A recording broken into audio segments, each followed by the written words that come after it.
Бурхны уур хилэн ингээд өвчээр алддаг ш. Харин тогтоосон, сануулсан, үг дамжуулсан, хүмүүсээ илгээсэн, хүмүүсээрээ дамжуулж биднийг хайрлаж, биднээс боломж олгосон тэр их олон зүйлсүүд байгаа штэ.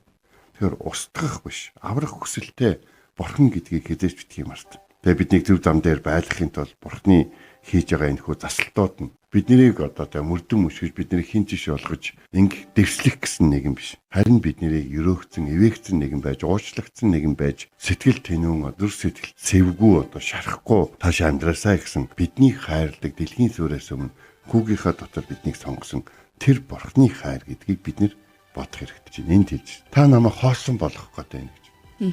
Тийм. Хэрэв Бурхан байхгүй бол та угаасаа хоосон байх юм чи. Энийг бид нэрсээ санаж явах хэрэгтэй.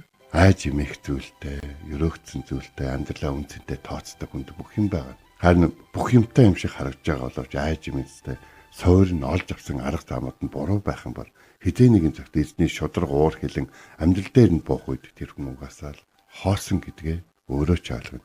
Харин үнэндээ бол түүнийг өөрөө ойлгохоос өмнө хүмүүс хоосон л амьдарч байна да гэж бол мэдчихэв.